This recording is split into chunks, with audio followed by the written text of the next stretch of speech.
বৈঠকে বসেছেন। হঠাৎই আলোচনায় উঠে এসেছে বাংলাদেশে নিযুক্ত সাবেক মার্কিন রাষ্ট্রদূত পিটার হাসের নাম। তার সাথে বৈঠকে বসেছেন জাতীয় নাগরিক পার্টি এনসিপির শীর্ষ 4 নেতা, মুখ্য সমন্বয়ক নাসিরউদ্দিন পাটোয়ারি, দক্ষিণাঞ্চলের মুখ্য সমন্বয়ক হাসনাত আব্দুল্লাহ, উত্তরাঞ্চলের মুখ্য সমন্বয়ক সার্জিস আলম ও জ্যেষ্ঠ যুগ্ম সদস্য সচিব ডাক্তার তাসনিম জারা। তাও আবার সেই 5 আগস্টে, যেদিন পতন হয়েছিল শেখ হাসিনা। এ খবরেই তোলপাড় দেশের রাজনৈতিক অঙ্গন। সকাল 11টায় বাংলাদেশ বিমানের একটি ফ্লাইটে কক্সবাজার এয়ারপোর্টে পৌঁছান জাতীয় নাগরিক পার্টির কয়েকজন নেতা। পরে ইনানীতে হোটেল সি পার্লে যান তারা।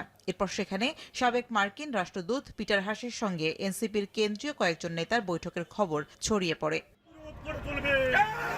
এ সময় গণ অভ্যুত্থানের এই দিনে বৈঠকের খবরে হোটেলের সামনে অবস্থান নেন বিএনপির নেতাকর্মীরা। পরে স্লোগান দিতে থাকেন তারা। তারা হঠাৎ করে এরকম একটা রক্তাক্ত দিনে তারা কেন এখানে গোপনে বৈঠকে আসবে, সেরকম আমরা সন্দেহান। আজকের দিনে তারা শহীদদের স্মরণে বিভিন্ন প্রোগ্রাম না করে সেই সুদূর ঢাকা থেকে এখানে এসে যে গোপন বৈঠক কাউকে না জানিয়ে, তাও মার্কিন সাবেক রাষ্ট্রদূতের সাথে গোপন বৈঠক, আমাদের জন্য খুব জাতির জন্যই মনে হয় এটা রহস্যজনক। আগামী জাতীয় সংসদ নির্বাচনকে ঠেকানোর জন্য এখানে রাষ্ট্রদূত পিটার হাসের সাথে গুরুত্বপূর্ণ বৈঠক করতেছে।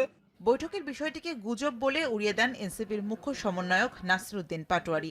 জানান তারা ঘুরতে এসেছেন। এটা গুজব, আমরা ঘুরতে আসছি।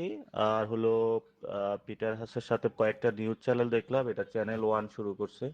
এটা প্রোপাগান্ডা, আমরা এই বিষয়ে কিছুই জানি না।